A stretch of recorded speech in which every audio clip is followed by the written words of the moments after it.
हमारा देश भारत अब इतिहास रचने वाला है। हम सब जानते हैं कि पिछली बार चंद्रयान 2 की आंशिक सफलता के बाद चंद्रयान 2 से सीखकर इसरो ने बनाया है चंद्रयान 3 स्पेसक्राफ्ट, जिसके लॉन्च होते ही दुनिया भर की स्पेस एजेंसी की नजरें भारत पर टिकी है और जल्द ही चंद्रयान 3 करने वाला है चांद को अपनी मुट्ठी में।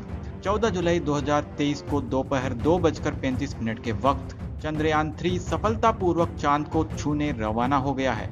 और इस बार चंद्रयान 3 का मिशन काफी इम्पोर्टेंट है, क्योंकि इसके बाद के सभी मिशन जैसे कि नासा का आर्टेमिस मिशन भी इस पर डिपेंडेंट है।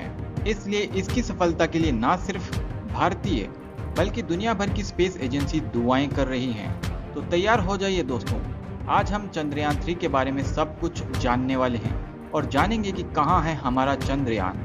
जानने के लिए वीडियो को बिल्कुल स्किप ना करें।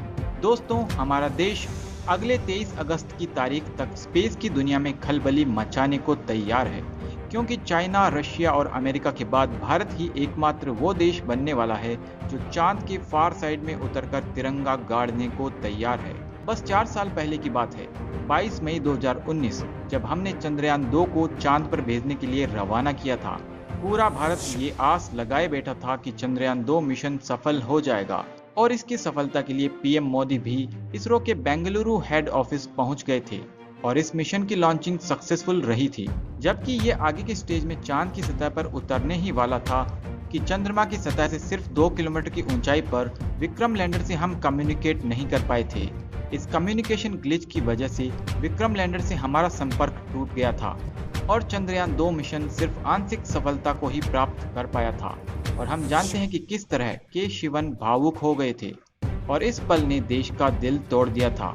जिसके बाद हमारे पीएम मोदी ने प्रेस मीटिंग में हमारे वैज्ञानिकों और देश को सांत्वना दी और अगली बार सफल होने की हुंकार भरी थी, क्योंकि हम जानते हैं कि विज्ञान में सफलता और असफलता का दौर चलता रहता है। और फिर इसरो ने चंद्रयान 3 के साथ इस बार फिर से कम बैक किया है, अपनी पिछली भूलों को सुधारते हुए।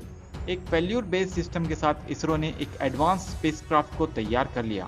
दोस्तों, इस बात से हमें बिल्कुल निराश नहीं होना चाहिए, क्योंकि अंतरिक्ष अगर हमें असफलता देता है तो उसके साथ बहुत बड़ी सीख भी देता है, जो हमें आगे कामयाब होने में मदद करती है। और अंतरिक्ष में चुनौतियां हजारों हैं, वहीं हमारे वैज्ञानिक भी उनसे डटकर मुकाबला करने में सक्षम हैं। खुद अमेरिका अपने इतने सारे मून मिशन में 26 बार फेल हो चुका है और रशिया 14 बार असफलता को देख चुका है। लेकिन भारत ने पिछली बार की असफलता से उठकर चंद्रयान 3 पर जिस तरह से काम किया है, उसे देखकर सभी स्पेस एजेंसीज भी भारत से आस लगाए बैठी है। इन सब को लेकर इसरो के नए चीफ एस सोमनाथ ने कहा है कि भले ही हम असफल हुए, लेकिन बड़ी बात यह है कि हम इससे सीख कर आगे बढ़ रहे हैं और इस बार चंद्रयान 3 मिशन पर जो काम हमने किया है वो इतिहास को रचने वाला होगा। दोस्तों, 14 जुलाई को दोपहर 2:35 पर इसरो ने आंध्र प्रदेश के श्रीहरिकोटा में मौजूद सतीश धवन स्पेस सेंटर से चंद्रयान 3 को लॉन्च किया और इस बार इसरो के अनुसार चंद्रयान 3 को उसी रास्ते से भेजा जाने वाला है जो पिछली बार चंद्रयान 2 का था, और इसे चांद के दक्षिणी ध्रुव यानी साउथ पोल पर उतारा जाएगा और चंद्रयान 2 को भी यहीं उतारा जाना था। चंद्रयान 2 के बचे हुए मिशन को चंद्रयान 3 पूरा करने वाला है। इसके लिए चंद्रयान 3 में कई बदलाव किए गए हैं, जैसे कि इस बार चंद्रयान 3 में कोई ऑर्बिटर नहीं है, बल्कि इस बार हमने प्रोपल्शन मॉड्यूल का इस्तेमाल किया है, जो चंद्रयान 3 के लैंडर और रोवर को चांद तक ले जाने वाला है और इसे चंद्रयान 2 के उस ऑर्बिटर से कनेक्ट किया जाने वाला है जो पिछली बार चांद के चारों ओर डिप्लॉय किया गया था। और ये ऑर्बिटर पिछले 4 साल से चांद के चक्कर काट रहा है और इंतजार कर रहा है चंद्रयान 2 का। इसरो के मून मिशन के मुख्य 3 लक्ष्य हैं। पहला, इस मून मिशन के तहत चांद पर सॉफ्ट लैंडिंग करना। दूसरा, इसके रोवर को चांद की सतह पर चलाना। और तीसरा, चांद की मिट्टी को लेकर उस पर साइंटिफिक रिसर्च कंडक्ट करना। चलिए अब इन तीनों पर डिटेल में चर्चा करते हैं। सॉफ्ट लैंडिंग चांद पर इसलिए जरूरी है कि चांद पर कोई एटमॉस्फेयर नहीं है और जैसे कि मंगल पर एटमॉस्फेयर होने की वजह से वहां हमारे पास पैराशूट होता है, जिसकी मदद से हम इजीली लैंड कर सकते हैं। लेकिन चांद पर कोई एटमॉस्फेयर ना होने की वजह से हम पैराशूट की मदद से स्पेसक्राफ्ट की स्पीड को कंट्रोल नहीं कर सकते। इसके लिए इसे कंट्रोल करने के लिए लगातार सही डायरेक्शन में थ्रस्ट मिलना जरूरी होता है, जिसके लिए प्रॉपर कम्युनिकेशन अर्थ पर मौजूद ग्राउंड कंट्रोल टीम से की जाती है। और फाइनली राइट कम्युनिकेशन और थ्रस्टर की मदद से हम सॉफ्ट लैंडिंग कर सकते हैं और चांद की फार साइड में लैंड करने के लिए कम्युनिकेशन की प्रॉब्लम सबसे ज़्यादा आती है, इसलिए ये एक चैलेंजिंग टास्क बन जाता है। इसरो का एक लक्ष्य इस सॉफ्ट लैंडिंग को अचीव करना है ताकि फ्यूचर में और भी मिशन किए जा सकें। दूसरा, प्रज्ञान रोवर को चांद पर उतारकर रिसर्च कंडक्ट करना है। इसकी एनर्जी सप्लाई के लिए सोलर पैनल्स और कम्युनिकेशन के लिए एंटीना लगाए गए हैं। इसका वजन 27 किलोग्राम है। ये चांद की सतह से डेटा कलेक्ट करके लैंडर को भेजेगा और लैंडर इस डेटा को ऑर्बिटर को भेजेगा, जहां से ये डेटा ग्राउंड कंट्रोल पर पहुंचेगा। और तीसरे लक्ष्य की बात करें तो यह चांद के दक्षिणी हिस्से में जाएगा, जहां आज तक कोई नहीं गया। यहाँ पर रोवर चांद के टेम्परेचर और सीस्मिक एक्टिविटी की जांच करेगा। प्रज्ञान रोवर चांद के वातावरण में गैस और प्लाज्मा की जांच भी करेगा। इसके अलावा कुछ सीक्रेट साइंटिफिक रिसर्च भी यहाँ पर किए जाएंगे। अमेरिका अपने नेक्स्ट मिशन के लिए चांद पर मानव बस्ती बसाने की योजना बना रहा है और प्रज्ञान रोवर के बिना ये होना लगभग असंभव है, और ये बात इस मिशन को और महत्वपूर्ण बना देती है। प्रज्ञान रोवर चांद पर एक लूनर दिन तक रहने वाला है।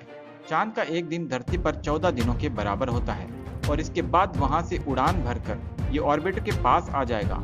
इसरो के इस पूरे मिशन का बजट 615 करोड़ है और इतने कम बजट में चांद पर बड़े मिशन को अंजाम देना बच्चों का खेल नहीं है। हमारे चंद्रयान 3 स्पेसक्राफ्ट का कुल वजन 3900 किलोग्राम है, जिसमें प्रोपल्शन मॉड्यूल 2148 किलोग्राम है और लैंडर मॉड्यूल का वजन 1752 किलोग्राम है। दोस्तों, चंद्रयान 3 धरती से लेकर चांद तक का सफर कैसे करेगा? जैसे कि आपको पता है, इसरो हमेशा कुछ अलग करता है। इसके लिए चंद्रयान 3 ऑलरेडी धरती से लॉन्च हो चुका है और फिलहाल यह धरती की कक्षा में घूम रहा है। चंद्रयान 3 फिलहाल धरती के चारों ओर एक इलिप्टिकल ऑर्बिट में है, यानी एक ऐसा ऑर्बिट जो गोल नहीं होता, बल्कि धरती के पास 140 किलोमीटर और धरती से दूर 40,000 किलोमीटर की दूरी तक यह ऑर्बिट जाता है। चंद्रयान 3 इसी ऑर्बिट में है। जब चंद्रयान 3 एक ऐसे पॉइंट पर पहुंचेगा जब इसे धरती की ग्रेविटी को एस्केप करना आसान होगा, तब इसके क्रायोजेनिक इंजन को ऑन कर दिया जाएगा और जो आगे चंद्रयान 3 को चांद तक ले जाएगा और चंद्रमा की परिक्रमा करते हुए यह धीरे धीरे आगे लैंडर को चांद पर उतारेगा, जहां इसे चांद पर सॉफ्ट लैंडिंग करनी होगी। ये लैंडिंग 23 या 24 अगस्त को करवाई जाएगी, जब पूरे भारत के साथ दुनिया दिल थाम कर बैठी होगी और उस दिन चंद्रयान 3 की अग्नि परीक्षा होगी। अगर ऐसा हो गया तो हमारा देश अंतरिक्ष की एक बड़ी महाशक्ति में शामिल हो जाएगा। तो दोस्तों, भारत देश चंद्रयान 3 में अपार सफलता प्राप्त करे, इसके लिए कमेंट में ज़रूर अपनी दुआएं लिखें और इस वीडियो को शेयर ज़रूर करें। मैं मिलता हूँ आपसे किसी अगले वीडियो में, तब तक के लिए बाय।